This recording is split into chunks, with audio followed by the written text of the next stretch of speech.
Hello students, myself Dr. Prana Sharma, lecturer of Political Science.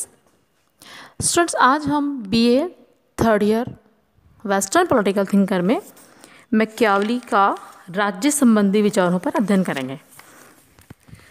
इससे पहले हमने Machiavelli के मानव स्वभाव संबंधी विचारों का अध्ययन किया था। मैकियावली को अपने युग का शिशु क्यों कहा जाता है, ये हमने पढ़ा था। मैकियावली की अध्ययन पद्धति को हमने पढ़ा था और आज हम उसी क्रम में आगे बढ़ते हुए मैकियावली के राज्य संबंधी विचारों का अध्ययन करेंगे।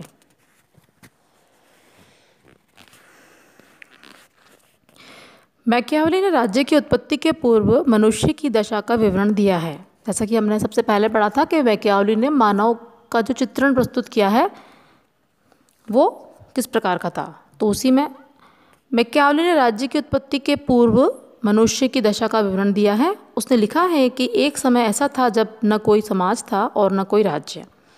सदैव कलह और संघर्ष हुआ करता था। किसी का जीवन या संपत्ति सुरक्षित नहीं थी। ऐसी अवस्था में जब सब ऊब गए तो यही ठीक समझा गया कि समुचित व्यवस्था कर सकने वाले किसी अधिकारी की नियुक्ति कर दी जाए। राज्य की उत्पत्ति का कारण मानव समुदाय का कोई सामान्य हित था। इस सामान्य हित से जब व्यक्ति के हित संयुक्त हो गए तभी राज्य की उत्पत्ति हुई। सभी व्यक्तियों के सामान्य हितों के प्रभाव और दबाव के कारण कुछ व्यक्तियों को अपने निजी स्वार्थों का बलिदान करना पड़ा और तब राज्य की स्थापना की गई। अरस्तु व्यक्तिगत स्वार्थों के समक्ष राज्य की स्वार्थों की प्राथमिकता स्वतः सिद्ध है। राज्य की उत्पत्ति का कारण कोई देवी या ईश्वरीय कृत्य नहीं है, मनुष्य स्वभाव से दुष्ट है। ये मैकियावली का मानव संबंधी विचार है कि मैकियावली मानव को स्वभाव से ही दुष्ट मानता है। जैसा कि हमने देखा था कि मैकियावली अपनी पिता के हत्यारे को माफ़ कर सकता है। मैकियावली के अनुसार जो मानव है अपने पिता के हत्यारे को माफ़ कर सकता है, लेकिन अपनी संपत्ति छीनने वाले को कभी माफ़ नहीं कर सकता।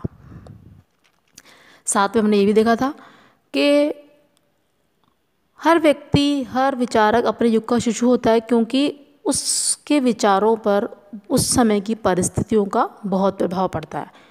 तो उस समय जो परिस्थितियाँ थी उसके चलते मैकियावली ने मानव को स्वभाव से ही एक दुष्ट प्राणी कहा है। उसकी दुष्टता को संयमित और सीमित करने के लिए किसी सबल बाह्य शक्ति की ज़रूरत है और वह आवश्यकता राज्य पूरी करता है। राज्य की उत्पत्ति ईश्वर की इच्छा से हुई है, ईश्वर की इच्छा से नहीं हुई, वरन यह समाज के बल का परिणाम है। मैकियावली की राज्य संबंधी कल्पना केवल विचार जगत की वस्तु नहीं है, वह इस भौतिक और प्रत्यक्ष संसार का अंग है।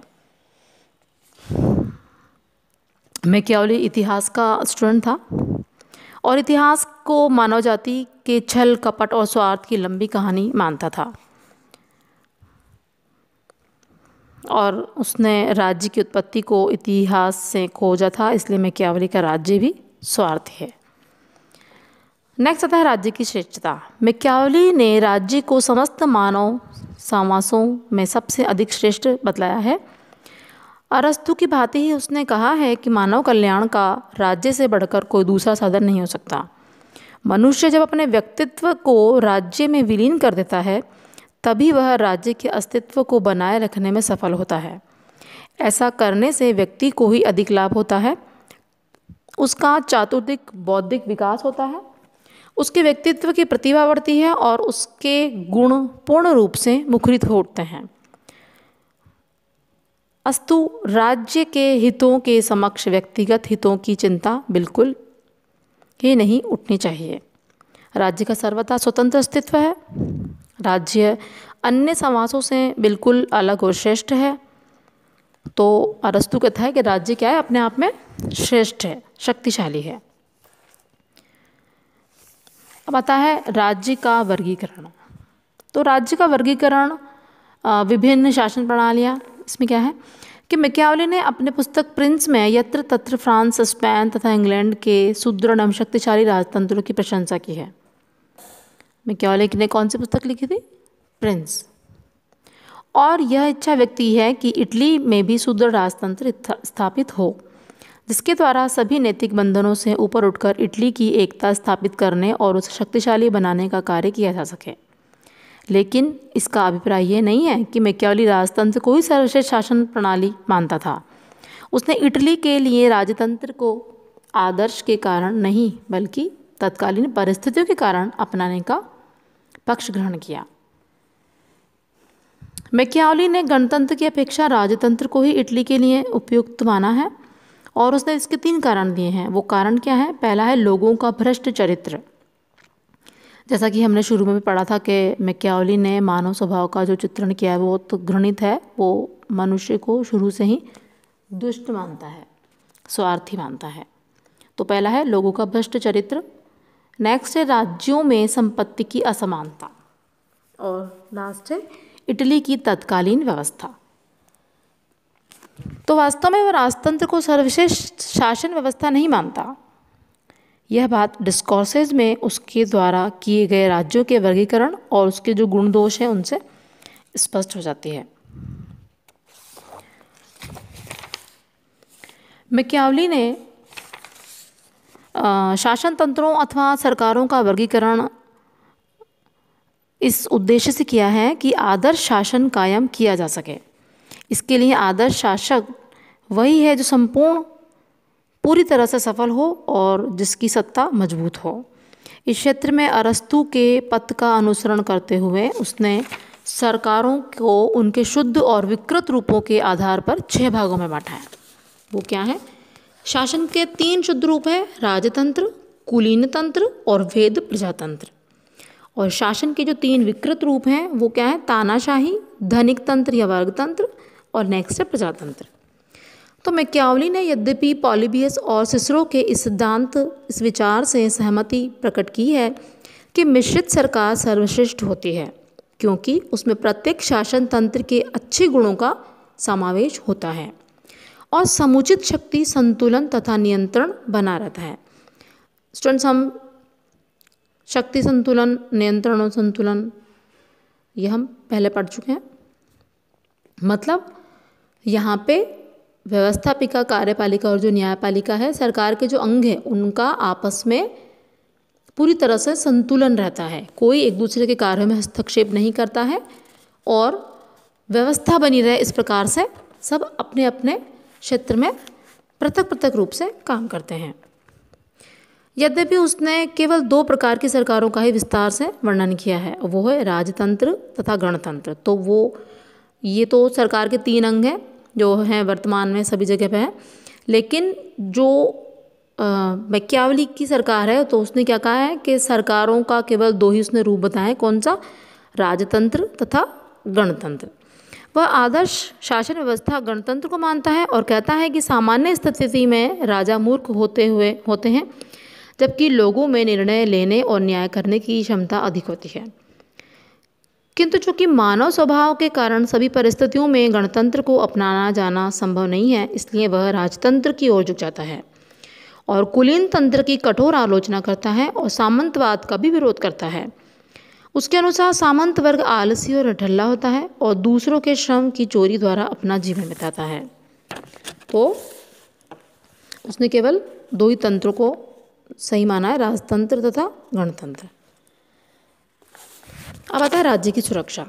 तो राज्य को सुरक्षित रखना शासक का पहला और महत्वपूर्ण कर्तव्य है। मैकियावेली ने विस्तार से कुछ बताया है शासक को ये कार्य किस प्रकार से करने चाहिए, वो हम देख लेते हैं कि राज्य की सुरक्षा की दृष्टि से उसने राजा को सबसे पहले राय यह दी है कि उसे अपनी प्रजा की संपत्ति का सबसे अधिक ध्यान रखना चाहिए। मनुष्य को संपत्ति सबसे ज़्यादा प्यारी होती है। मैकियावेली ने लिखा है कि मनुष्य अपने पिता की हत्या करने वाले को भूल सकता है, लेकिन संपत्ति के अपहरण करने वाले को कभी नहीं भूल सकता। इसलिए यदि राजा को विवश होकर किसी को कठोर से कठोर दंड देना भी पड़े तो उसे ऐसा चाहिए कि वह मृत्युदंड भले ही दे दे, लेकिन संपत्ति ना छीने। नेक्स्ट है, राजा को चाहिए कि वह अपनी प्रजा को उचित भाषण आदि की स्वतंत्रता प्रदान करे। राजा को प्रचलित परंपराओं, प्रथाओं, लोक मर्यादाओं का भी सम्मान करना चाहिए। ऐसा करना राजा के हक में बड़ा जरूरी है। प्रजा अपनी स्वतंत्रता और संभवतः अपने जीवन की भी इतनी परवाह नहीं करती जितनी प्रचलित रीति रिवाजों की करती है। जहाँ तक बन पड़े, राजा को कम से कम राजस्व वसूल करना चाहिए। शान शौकत, तड़क भड़क से ऊपरी खर्चों के लिए राजकोष से धन नहीं लिया जाना चाहिए, बल्कि इसके लिए बाहरी राज्यों पर किए गए आक्रमणों की लूटमार से प्राप्त धन पर निर्भर रहना चाहिए। ठीक है, मतलब अनावश्यक व्यय करने का मैकियावली विरोध करता है कि राजा को इस प्रकार का व्यय नहीं करना चाहिए। राजा को भांति भांति की लुभावनी योजनाओं के द्वारा प्रजा के मस्तिष्क में सदैव अपनी कंट्रोल रखना चाहिए। मतलब लोगों को ऐसे प्रलोभन देने चाहिए, ऐसी योजनाएं देते रहना चाहिए जिससे कि लोग राजा के कंट्रोल में रहें। राजा को अत्यंत बलवान सेना रखनी चाहिए। उसे कला और संस्कृति तथा साहित्य के विकास पर भी पूरा ध्यान देना चाहिए। राजा धर्मनिरपेक्ष रहे, धार्मिक अधिकारियों को अधिक सुविधाएं न दे और न उसको ऐसा मौका दे जिससे वे राजा या राज्य के विरुद्ध कोई षड्यंत्र रच सके। ये परामर्श देते समय मैकियावली ने समकालीन इटली की व्यवस्था का अध्ययन करके निष्कर्ष निकाले थे। मैकियावली का दृढ़ मत था कि इटली तथा उसके निवासियों के अधपतन का मुख्य कारण ईसाई धर्म तथा उसके अधिकारी थे। वह व्यक्ति के लिए धर्म का महत्व समझता था। उसका कहना था कि धर्म मनुष्य को शुद्ध कर सकता है, बुराइयों से बचा सकता है, किंतु राज्य ऐसा लौकिक संवास है जिसमें धर्म को स्थान दिए जाने की कोई आवश्यकता नहीं है। अर्थात हर व्यक्ति को अपना धर्म मानने का पूरा अधिकार है, लेकिन कोई ऐसा लौकिक धर्म हो ये आवश्यक नहीं है और ये अनुचित है। तो इसलिए बुराइयों से बचा जा सकता है, धर्म मनुष्य को शुद्ध कर सकता है, किंतु राज्य ऐसा लौकिक समाज है जिसमें धर्म को स्थान दिए जाने की कोई आवश्यकता नहीं है। तो ये मैकियावली ने राज्य की व्यवस्था को बनाए रखने के लिए राजा को कुछ उपेक्षित कार्य बताए हैं कि राज्य की सुरक्षा किस प्रकार से करनी चाहिए। Okay, thanks. हम नेक्स्ट वीडियो में शासन